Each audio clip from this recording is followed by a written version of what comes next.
ጽዱ ኢትዮጵያን ራዕይዋን በመረዳት እውን ለማድረግ እየተጋች ወዳለችውና ውጤትም በማስመዝገብ ላይ ያለችው ወደ ከተማችሁ እንኳን ደህና መጣችሁ። አሁን ባለንበት ሁለንተናዊ መስተጋብር ሀገራችን ኢትዮጵያ ያለፈችባቸውን ጉዞዎች በማጤን የወደፊት እድሏን በራሷ አቅም ለመገንባት ወስና እየሰራች እንደሆነ ይታወቃል።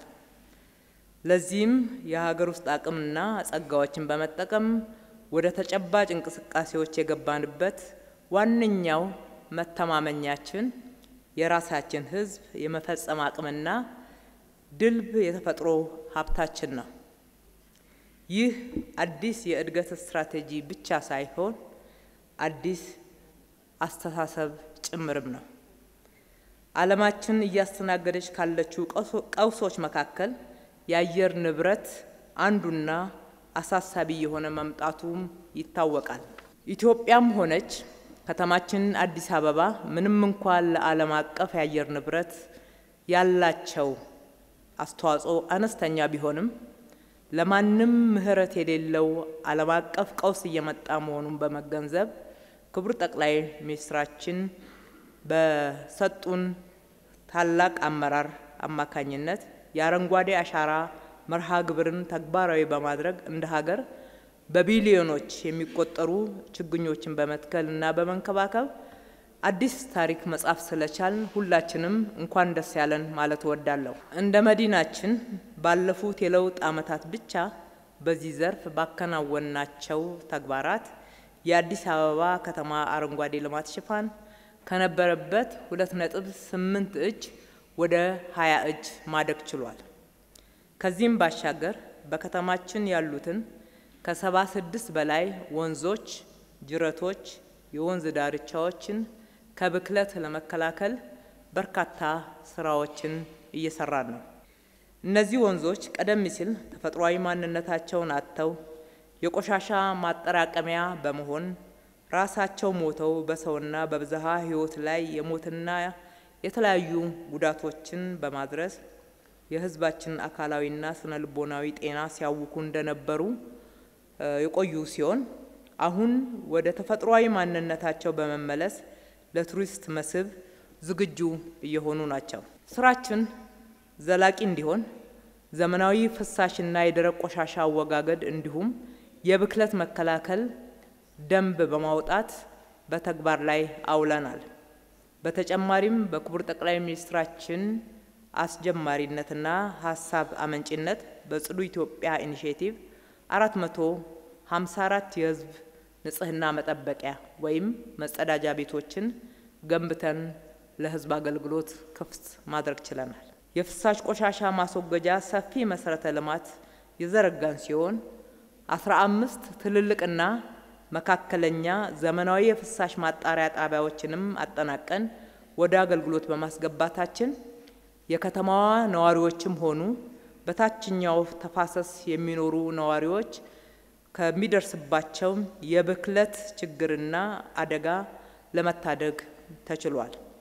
ከዚህም ባሻገር 160 የህዝብ መዝናኛዎች ወይም ፓርኮች 2133 የሚሆኑ የህፃናት መጫወቻዎች በመገንባት የነገ ሀገር ተረካቢ የሆነው ትውልድ በአካልና በአእምሮ የዳበረ ጤናማ ዜጋ እንዲሆን ዘመናዊ እንዲሁም ዘመን ተሻጋሪ ስራ እየተሰራ ነው።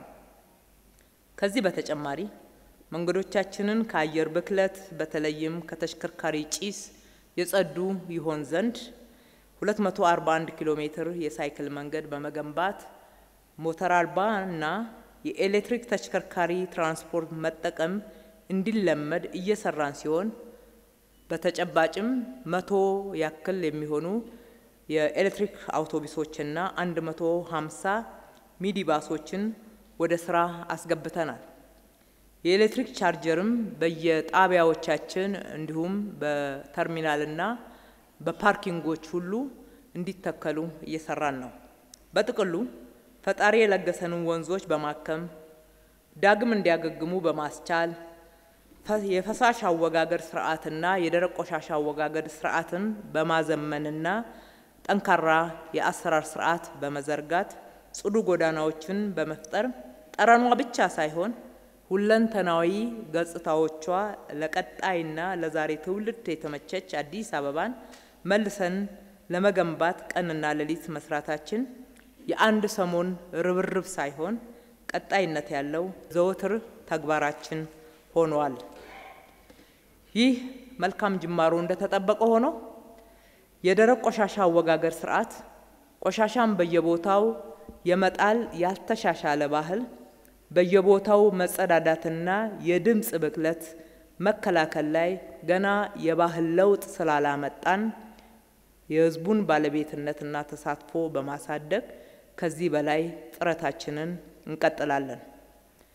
በ2050 ከ10 ሰዎች መካከል 7ቱ የከተማ ነዋሪዎች ይሆናሉ የሚለው የተባበሩት መንግስታት ትንበያ መነሻ በማድረግ መሰረተ ልማት፣ በትራንስፖርት፣ በስራ ዕድል ፈጠራ ከሁሉም በላይ ደግሞ የአረንጓዴ ሽፋኗ የሰፋ በዚህም የታነጸች ከተማ ሲቲ ኢን ዘ ጋርደን እውን ለማድረግ አበክረን እንደምንሰራ ልገልጽላችሁ እወዳለሁ። አዲስ አበባን እንደ ስሟ ውብ አበባ ለማድረግ የጀመርነው ስራ ውጤታማ እየሆነ ለኛ ብቻ ሳይሆን ለዓለም እየተገለጠ መጥቷል። በአሁኑ ሰዓት የአፍሪካ እህትና ወንድሞቻችን አይናቸው ከተማችን አዲስ አበባ ላይ ነው። በተለያዩ ጊዜያት በተለያዩ አህጉራዊና ዓለም አቀፍ ኮንፈረንሶች፣ ኤክስፖዎች ወደ ከተማችን የሚጎርፉት መሪዎችና ባለሙያዎች ያቀረቡልን ማበረታታት የበለጠ ጥረት ማድረግ እንዳለብን የሚያሳስብ የሀገራችንን ቁሳዊና የሰው ኃይል ሀብት አስተባብረን ይበልጥ በራስ አቅም የመሪነትና የተምሳሌነት ሚናችንን እንድንወጣ ኃላፊነትን የሚሰጥ ነው። የኛ ትውልድ ዛሬ ላይ ተግቶ በመስራት ነገን ለመዋጀት እየተጋ ያለ ብርቱ ትውልድ ነው።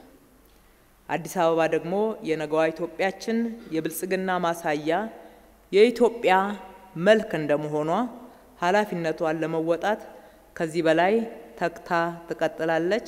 ፈጣሪ ኢትዮጵያና ሕዝቦቿን ይባርክ። እጅግ አድርጌ አመሰግናለሁ።